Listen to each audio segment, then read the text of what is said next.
చంద్రబాబుతో బీజేపీ జనసేన నేతల కీలక భేటీ ముగిసింది. వచ్చే ఎన్నికల్లో సీట్ల సర్దుబాటుపై చంద్రబాబు నివాసంలో దాదాపు 8 గంటల పాటు చర్చలు కొనసాగాయి. ఈ చర్చల్లో కేంద్ర మంత్రి షెకావత్, పవన్ కళ్యాణ్తో పాటు 3 పార్టీల కీలక నేతలు పాల్గొన్నారు. అసెంబ్లీ, పార్లమెంట్ ఎన్నికల్లో ఎవరెవరు ఎక్కడ పోటీ చేయాలనే అంశంపై మంతనాలు జరిపారు. పొత్తుల్లో భాగంగా 30 అసెంబ్లీ, 8 పార్లమెంట్ స్థానాల్లో బీజేపీ, జనసేన పోటీ చేయబోతోంది. ఇప్పటికే తాము పోటీ చేసే 7 అసెంబ్లీ స్థానాల్ని జనసేన ప్రకటించింది. మిగతా 23 స్థానాల్లో బీజేపీ, జనసేన నుంచి ఎవరు ఎక్కడ పోటీ చేస్తారన్న అంశంపై చంద్రబాబుతో చర్చలు జరుపుతున్నారు. రేపు మరోసారి భేటీ అయ్యే అవకాశం ఉంది. సీట్ల సర్దుబాటు కొలిక్కి వస్తే రేపు ఉమ్మడి ప్రకటన విడుదలయ్యే ఛాన్స్ ఉన్నట్టు తెలుస్తోంది.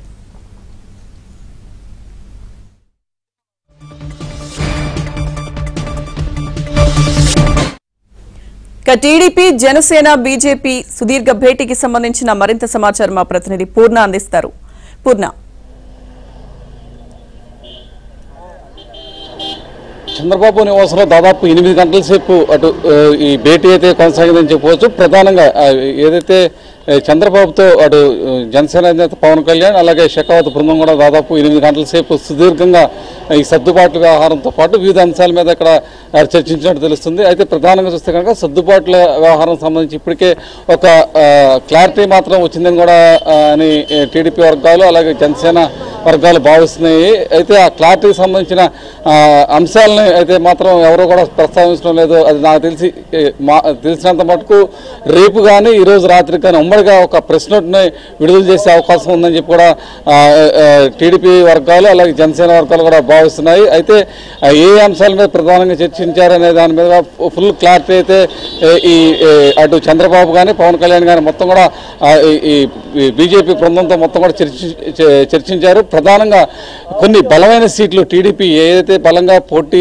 చేయాలనుకుంటుందో ఆ సీట్ల మీద సుదీర్ఘంగా చర్చ జరిగినట్టు తెలుస్తుంది. ఎందుకంటే ఆ సీట్లే బీజేపీ కూడా కోరటంతో ఆ సీట్లు ఎట్టి పరిస్థితులు ఇచ్చేది లేదే అని చెప్పి కారాఖండిగా చంద్రబాబు చెప్పడం అయితే జరిగింది. అటువంటి సీట్స్ మీద ఎందుకు ఇవ్వలేకపోతాం అనేది కూడా చంద్రబాబు బీజేపీ బృందం ఎవరైతే ఉన్నారో అందరూ కూడా షెకావత్ కానీ పాండే కానీ మొత్తం కూడా స్పష్టం చేశారని చెప్పుకోవచ్చు. ఎందుకంటే ఆ సీట్లలో ఖచ్చితంగా తెలుగుదేశం విజయం సాధించితే అక్కడ దాదాపు టీడీపీకి చాలా పొట్టున్న నియోజకవర్గాలు కావడంతో వాటిని ఇవ్వలేమని కూడా చంద్రబాబు తేల్చి చెప్పినట్టు కూడా తెలుస్తుంది. అయితే ఏదైతే కొన్ని సీట్లు వదులుకున్నారో అక్కడ పరిస్థితికి అనుగుణంగా వెళ్ళాలి అని చెప్పి కూడా చెప్పడం కూడా జరిగింది. అయితే బీజేపీ అలాగే జనసేన టీడీపీలో కూడా ఈసారి అన్ని చోట్ల కూడా గెలుపు అవకాశం ఉన్న వాళ్ళనే మొత్తం కూడా ఎంపిక చేయడం కూడా జరిగింది. ఏదైతే గెలుపు గురాలు ఉన్నారో వాళ్ళకే సీట్లు ఖచ్చితంగా కేటాయించాలన్న నిబంధన ఒకటి పెట్టుకున్నారు. ఆ విధంగానే అటు జనసేన కానీ బీజేపీ కానీ సీట్లు కూడా కేటాయింపు కూడా జరుగుతుందని చెప్తున్నారు. దాదాపు మొత్తం కూడా అంటే అసెంబ్లీ స్థానాలు అయితే అంటే జనసేన బీజేపీ కలిపి 30 స్థానాలు అయితే మొత్తం కూడా కేటాయించడం జరిగింది. అలాగే 8 పార్లమెంటు స్థానాలు కూడా మొత్తం జనసేన బీజేపీ కూడా కేటాయించడం జరిగింది. వీటన్నిటి మీద కూడా మొత్తం కూడా ఒక స్పష్టత అయితే ఈ భేటీలో వచ్చిందని చెప్పుకోవచ్చు. అయితే ఇంకా వేరే అంశాలు కూడా ఈ సందర్భంగా చర్చించినట్టు కూడా తెలుస్తుంది. మేనిఫెస్టోలో ఏ అంశాలు ఉండాలన్న దాని మీద కూడా ప్రధానంగా చర్చించినట్టు తెలుస్తుంది. ఎందుకంటే ఇప్పటికే టీడీపీ సూపర్ 6 పేరుతో మొత్తం కూడా జనాల్లోకి వెళ్ళిపోయింది.